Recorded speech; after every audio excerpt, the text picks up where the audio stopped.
সবশেষের কথা আমি বাদই দিই। প্রথম যে উপদেষ্টা পরিষদ গঠিত হলো, আমি তো তখন থেকে বলে আসতেছি যে এই উপদেষ্টা পরিষদ বিপ্লবের আকাঙ্ক্ষাকে ধারণ করতে পারে, এবং কারা কে কে কিভাবে তাদেরকে সিলেক্ট করবে, এটা নিয়ে আমার প্রথম থেকে প্রশ্ন আছে।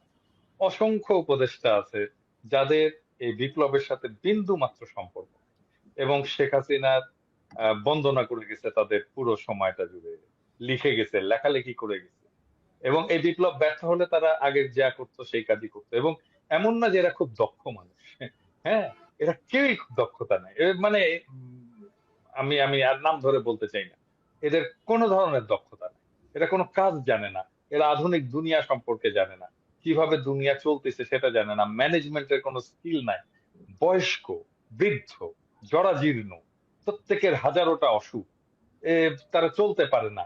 আপনি দেখেন, এই যে আব্দুল্লাহ মারা গেল, 100 দিন রোগে ভুগে সিএমএইচ এ মারা গেল বাচ্চাটা।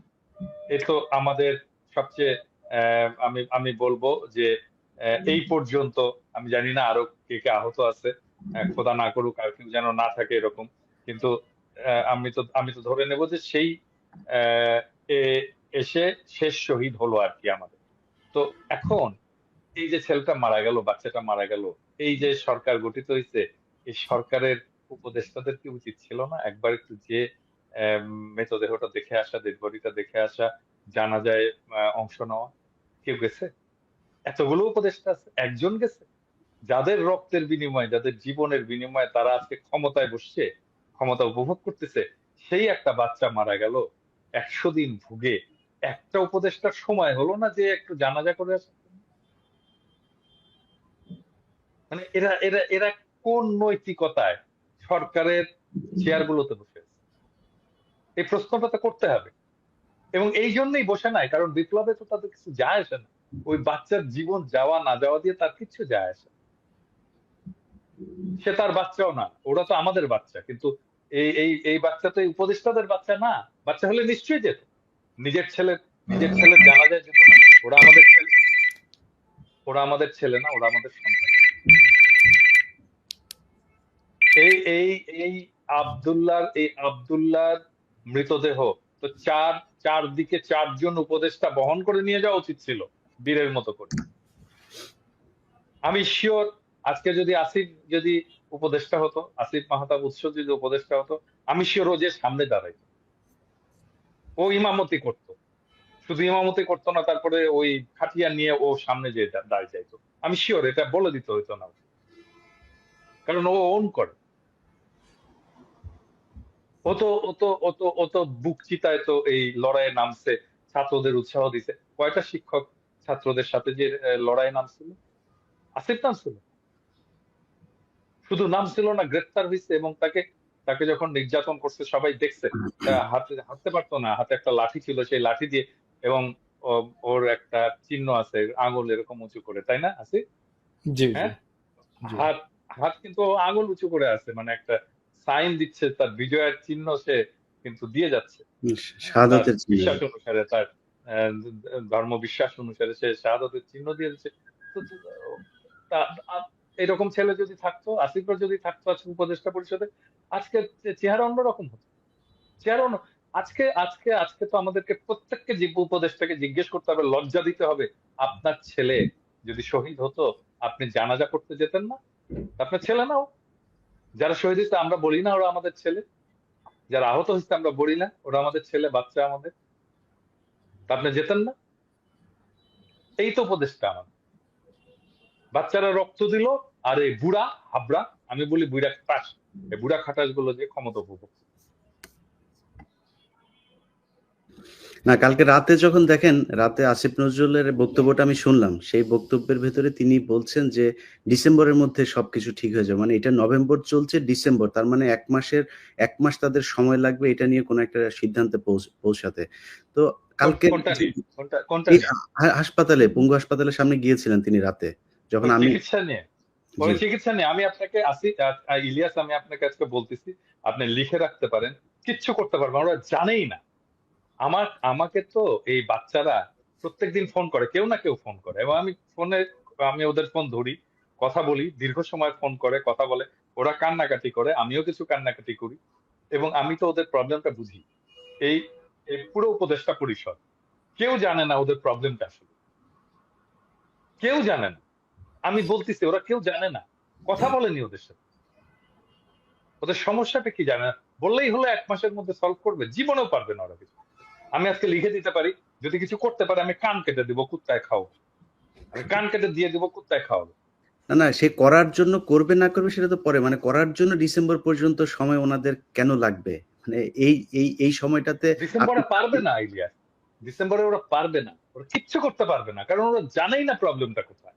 না, আপনি সলভ একজন করা তো দূরের আপনি কথা। আপনি একজন চিকিৎসক, আপনি জানেন যে যতটা সময় পার হবে একজন চোখের যে সমস্যাটা, পায়ের সমস্যাগুলো, এগুলোর যত সময় পার হবে তত তার ওইটার বিপজ্জনক অবস্থায় যাবে, এবং সেটা ইলিয়াস আপনি জানেন, আসিফও জানে, আমি 5ই অক্টোবর আমি বলছিলাম যে চিকিৎসার জন্য কি করতে হবে, এবং আমি নিজেকে ভলান্টিয়ার করছিলাম যে আমি এটা ভলান্টিয়ার করব। আমি এই একটা পরিকল্পনা করছিলাম, ওয়ান স্টপ একটা সার্ভিস সেন্টার করা হবে, যেখানে সমস্ত আহতরা আসবে, তাদের চিকিৎসা শুধু হবে না, তাদের সাইকোথেরাপি হবে, কাউন্সেলিং হবে, এবং ফাইনালি তাদেরকে পুনর্বাসন করা হবে। আমি 5ই অক্টোবর একটা পরিকল্পনা দিচ্ছি। তারপরে ডিজি হেলথ, তারপরে এটা স্বাস্থ্য উপদেষ্টার নজরে পড়ছে, ডিজি হেলথকে বলছে যে আমার সাথে বসে এই পরিকল্পনাটা চূড়ান্ত করতে। আমি লিখে দিছি প্রজেক্টের রেশনাল, লিখে দিছি অবজেক্টিভ, লিখে দিছি। তারপরে তাদের আসার কথা ছিল, কেউ আসেন। আমি কিন্তু আমি কিন্তু স্বাস্থ্য উপদেষ্টাকে বলছি যে টাকার কথা চিন্তা করুন না আপা, আমি টাকা জোগাড় করে দিই। আরে ভিক্ষা করে টাকা জোগাড় করে দিতাম, কয় টাকা লাগতো? সেটা তো আমরাও বিভিন্ন সময় এই কথাগুলো বলছি যে যদি টাকা প্রয়োজনে আমি প্রবাসীরা দেওয়ার আমি জন্য তো রাজি। ইলিয়াস নিজে দায়িত্ব নিতে চাইছিলাম, আমি হুম, নিজে দায়িত্ব নিতে চাইছিলাম যে আমাকে দেন, আমি এদের চিকিৎসার ব্যবস্থাটা করে হুম, দিচ্ছি, হুম। আমি পরিকল্পনাটাও করে দিচ্ছি। তো একটা জিনিস 14 জনকে বলতে হয়, তারপরে কোনো কাজ হয় না।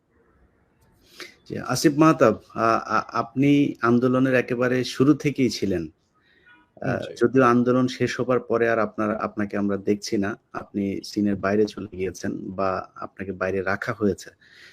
তো এই যে আপনি সিনের বাইরে চলে আসলেন, বা যারা আজকে এখানে উপদেষ্টা মণ্ডলীতে আছে, পিনাকিদা যেটা বলছিলেন, আমি বিশ্বাস করেন, আমাকে এখন যদি জিজ্ঞেস করেন যে সব কয়জন উপদেষ্টার নাম বলতে, আমি চিনিও না, নামও জানি না, মনে হয় 3-4 জনের নাম বলতে পারবো, এর বাইরে সবাইকে চিনিও না আমি, এবং চেনার প্রয়োজনও মনে করি না, বা তারা চিনাইতেও চান না। যখন আপনার ইন্টারাকশন হবে, একটা কাজ নিয়ে আপনি কাজ করবেন, বিভিন্ন বিষয়, যেমন আওয়ামী লীগের একজন মন্ত্রী, সে স্বরাষ্ট্রমন্ত্রী ছিল, স্বরাষ্ট্র মন্ত্রণালয়ে সে বিভিন্ন কাজ করতো, মানে ভালো খারাপ সেটা পরের কথা, সে করতো যে কারণে আমরা দেখতাম, মানে ওনারা কোথাওই নাই, মানে ওনারা করেন কি আসলে, মানে ওনারা কি সারাদিন ঘুমান না কি করেন এটাও আমরা জানি না।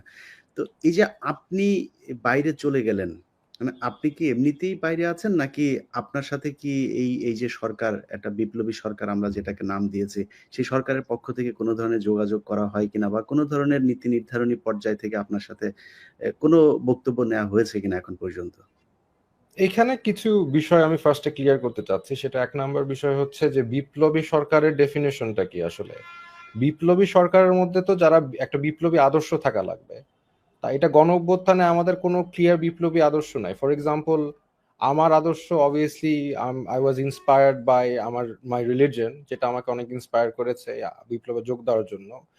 নীতি নৈতিকতা ওখান থেকেই আসছে, বাট অনেকের এখান থেকে আসে নাই। সো বিপ্লবী সরকার যদি গঠন করতে হতো, তো বিপ্লবী সরকার তো হয় বিপ্লবী দিয়ে।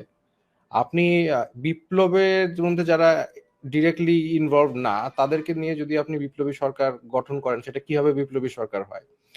এখন বিষয়টা হচ্ছে যে আমাকে কোনোভাবে তারা কোনো কন্ট্যাক্ট করে নাই, অ্যাজ ইফ আমার এখানে কোনো কন্ট্রিবিউশন নাই। যেখানে ইটস ওকে, মানে আই ডোন্ট পার্সোনালি কেয়ার। আমি বাংলাদেশের এই সব, আপনারা জানেন, আপনারা রিপোর্টার, আপনারা জানেন যে আমি বাংলাদেশের একদম ফার্স্টের থেকেই এই আন্দোলন, শুধু এটা না, আমি বাংলাদেশের প্রথম প্রাইভেট ইউনিভার্সিটি রাস্তায় নামায় রোড ব্লক করা, সেটা আমি ফার্স্টে করি। ইট ওয়াজ মাই প্ল্যান। হ্যাঁ, আমার ওই স্ট্র্যাটেজিটা আমি যদি দেখান, আমি এখন এই মুহূর্তে আমার কম্পিউটার থেকে বের করে দিব আমার ডিটেল স্ট্র্যাটেজি। তো সেটা আমি ফার্স্টে করি। তো আমি বাংলাদেশের জন্য করে আসছি এই কিছু পাওয়ার আশায় না, যে আমি কিছু একটা পাবো, আমাকে কেউ একটু রেসপেক্ট বেশি দিবে, এরকম না। আমি এখানে এই জন্য কিছু করি নাই। সো তারা যদি সরকার ঠিক মতো চালাতে পারতো, that's fine, I am happy. আপনি যদি দেখেন আমার স্ট্যাটাসগুলি, আমি প্রথমে খুবই খুশি হয়েছিলাম যে হ্যাঁ, সরকার গঠন হয়েছে, ইটস ফাইন, আমার দরকার নাই। হাউএভার, দিন যত যাচ্ছে তত কিছু প্রবলেম আমি দেখতে পাচ্ছি যে this is clearly a discriminatory government. সে বৈষম্য বিরোধী দাবি করছে বা সে নিজেই বৈষম্য করছে। তারা তাদের এজেন্ডা, তাদের আইডিয়ালস যেটা বাংলাদেশের সাথে যায় না, সেই ধরনের আইডিয়ালস এবং দর্শন সেটা চাপিয়ে দেওয়ার যত রকম কাজ কারবার সেটা করছে। জনগণের যে দ্রব্যমূল্য হার, বিভিন্ন সমস্যা, একদম 5ই অক্টোবর আমিও লিখেছিলাম যে সবার আগে উচিত হচ্ছে শহীদ এবং আহতদের চিকিৎসা করা, সেটাও তারা ফেইলিয়ার। এই একটা কাজেও তারা সাকসেসফুলি করতে পারেনি, কারণ আমি এখনো মানুষকে দেখি যে তারা বাসার মধ্যে গুলি ভিতরে ঢুকে বসে আছে, তাদের কোনো খোঁজ খবর নাই, মানে তাদের যে কোনো একটা প্রসেসে আনা হবে সেটাও নাই। তার মানে they are failure in every level. So এই জন্য আমি আসলে এটাকে বিপ্লবী সরকার হিসেবে ধরতে পারছি না, দুঃখজনক ভাবে। আমি এটাকে বিপ্লবী সরকার বলবো না। আমি যদি আরো একটু ফার্দার ইলাবোরেট করি, সেটা হচ্ছে যে এই সরকারটা মূলত যাদেরকে নেওয়া হচ্ছে তারা এনজিও সেন্ট্রিক।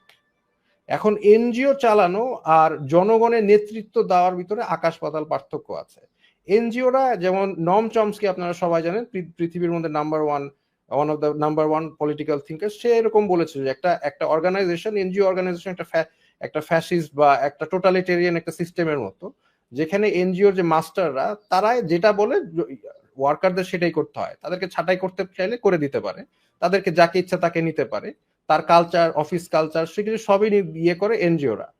তো তারা যদি দেশটাকে এনজিও মনে করে যে আমার এই দেশের জনগণ, আমি যাকে খুশি তাকে নিব, আমি যা খুশি তাই করবো, আমি আমার আদর্শ চাপাই দিব জনগণের উপর, দ্যাটস এ প্রবলেম। বিকজ জনগণের দ্বারা সরকার, সরকারের দ্বারা জনগণ না। এনজিও মানে ওয়ার্কার চালিয়ে অভ্যস্ত, এনজিও কারো মানে কিভাবে বুঝাবো, যে কারো আন্ডারে তারা তো থাকে না। কারণ এখন আমরা বলি সিভিল সার্ভেন্ট, তারা কিন্তু সিভিল সার্ভেন্ট, জনগণের দাস মানে সার্ভেন্ট তারা। তো তারা এইভাবে ট্রিট করছে না, তারা আমাদের উপর বলে দিচ্ছে যে এই যে আমরা এই লোকটাকে নিলাম। ওয়েল, আপনি নিলেন কেন? আপনি কাকে জিজ্ঞেস করে নিলেন? কি প্রসেসে নিলেন? আপনি বললেন হয়ে গেল?